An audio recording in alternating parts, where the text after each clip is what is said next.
Assalamualaikum warahmatullahi wabarakatuh. Salam Kong Mania, salam satu hobi, salam seduluran, salam persaudaraan seluruh Nusantara, khususnya pecinta perkutut lokal alam.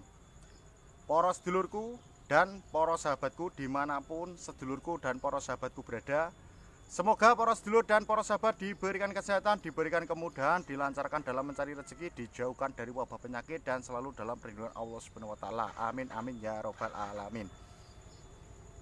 Oke ya, pada kesempatan kali ini ya sedulurku dan para sahabatku, saya akan membagikan tips ya.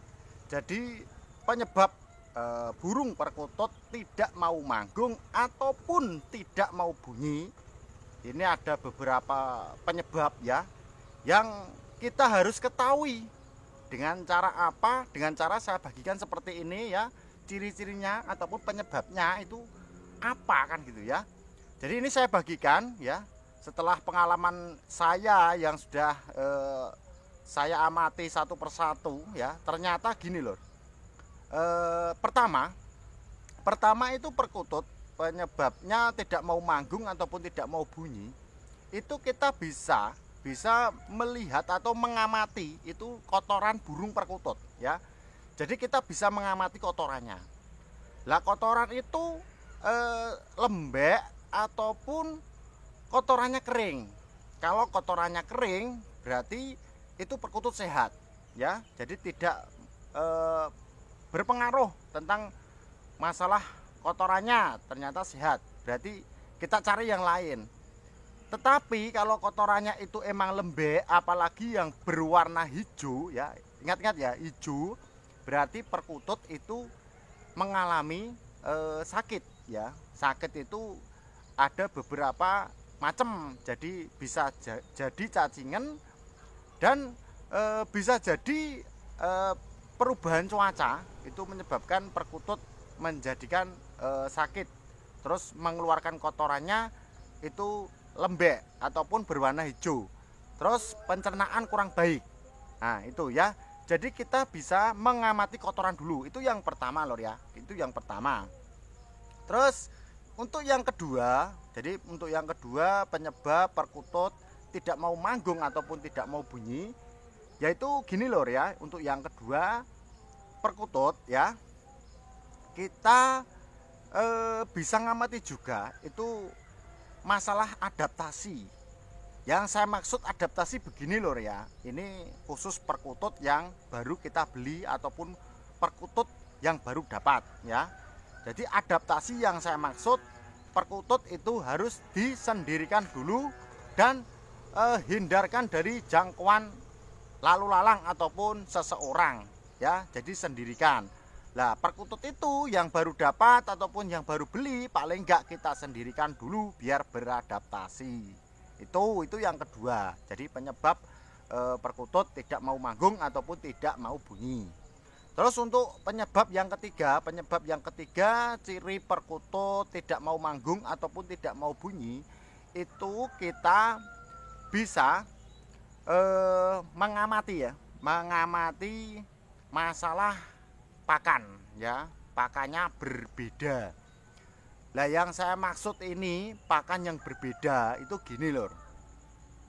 Pakan tadinya kita kan pas waktu beli burung perkutut, kan perkutut baru ya ini, di seseorang yang si penjual burung perkutut ataupun sebelum kita mengambil burung perkutut di teman kita ataupun sedulur kita, itu lihat pakannya apa, terus kita bisa mempertanyakan pada orang yang pertama yang memelihara perkutut sebelum kita ambil.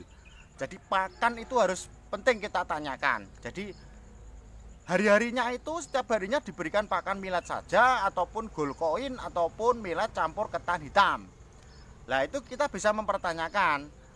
Lah dengan alasan apa? Dengan alasan nanti kalau perkutut kita ganti pakan ataupun pakannya berbeda, itu menyebabkan perkutut tidak mau manggung dan tidak mau bunyi. Lah itu kembali berarti perkutut beradaptasi kembali ke nomor 2 tadi ya. Tentu saja gitu. Jadi pakan itu sepele ya. Kalau kita tidak perhatikan kok penyebabnya kenapa? Karena pakannya tadinya dikasih cuman millet sama ketan hitam. kok sampai kita ambil burung perkutut yang baru ya di seseorang yang pertama itu tadi kan pakannya getah hitam sama millet, terus kita ambil, kita beli ataupun kita mahar, sampai rumah kita ganti pakan cuman millet saja. Lah berarti perkutut itu lebih paham lur, lebih sensitif tentang pakan. Jadi kita perhatikan pakan, jangan sampai pakan itu berbeda. Lah kecuali perkutut dari kita dari memelihara dari lolohan, nah itu berbeda lagi ya. Jadi ini yang saya jabarkan ataupun yang saya bagikan ini penyebab dari perkutut yang tidak mau manggung itu ya. Nah terus itu yang ketiga. Untuk selanjutnya yang keempat itu masalah sangkar lur ya, sangkar yang berbeda. Jadi begini, kok saya menyebutkan sangkar itu kan kadang kita kan beli perkutut di teman kita ataupun di sedulur kita kungmania ya. Terus waktu itu kita beli sama sangkarnya, tapi kok wah sangkarnya ini kurang layak. Terus kita beli sangkar baru. Nah, untuk masalah sangkar itu juga perkutut sensitif. Itu perkutut sendiri ya, itu sensitif masalah sangkar kita ganti. Jadi kalau sangkar itu emang masih layak ya gak usah diganti. Itu menurut saya ya, pengalaman saya yang sudah saya lakukan. Jadi sangkar itu kalau masih layak itu jangan diganti, ya tetap pakai sangkar itu. Nah itu dari ciri 4 penyebab perkutut tidak mau manggung ataupun tidak mau bunyi. Nah ini yang terakhir ya, yang terakhir ataupun yang kelima itu perkutut, penyebab perkutut yang nggak mau manggung dan nggak mau bunyi.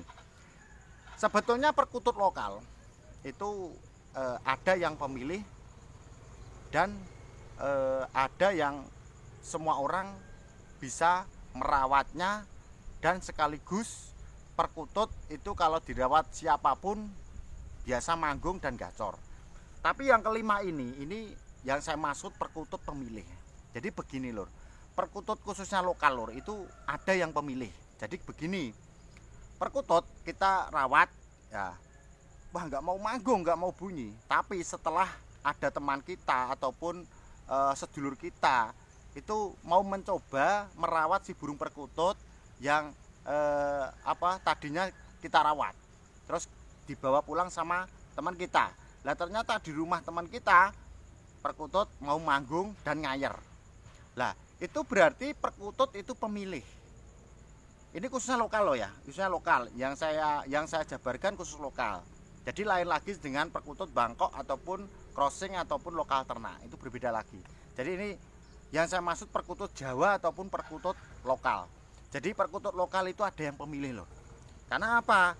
Karena yang pengalaman yang saya alami ternyata ya ada satu burung perkutut itu nggak mau manggung. Lah ternyata ada teman ke rumah ya, main ke rumah saya mencoba untuk merawat perkutut yang tadi macet, yang nggak bunyi. Ada 1 ekor yang nggak mau bunyi ataupun nggak mau manggung.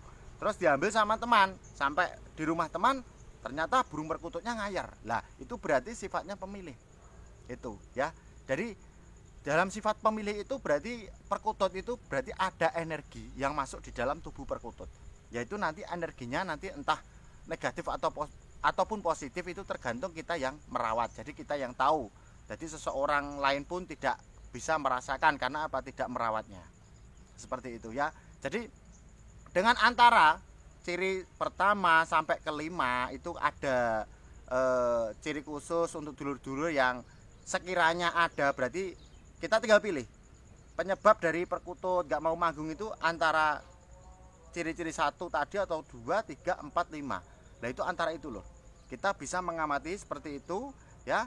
Jadi kita biar tahu, biar tambah wawasan, biar tambah pengalaman perkutut penyebab tidak mau manggung ataupun tidak mau bunyi ya. Jadi 5 penyebab itu bisa kita bisa mengetahui jadi penyebabnya apa kan gitu. Jadi cuman itu saja penyebabnya, penyebab perkutut gak mau manggung ataupun gak mau bunyi kan gitu. Oke dulur ya, itu dulu kesempatan kali ini. Semoga tips ini bermanfaat untuk dulur-dulur dan kungmania Nusantara ya. Sebelum saya akhiri ya, saya mohon maaf sebesar-besarnya kepada dulur-dulur dan para sahabat kalaupun ada kata-kata sekiranya kurang berkenan untuk dulur-dulur dan para sahabat, karena apa? Saya manusia biasa, tidak luput dari kesalahan. Kalaupun ada kelebihannya, itu datangnya dari Allah Subhanahu wa taala. Raminten maruk lopat sekap semantan atur kula. Akhirul kalam, wassalamualaikum warahmatullahi wabarakatuh. Salam sukses.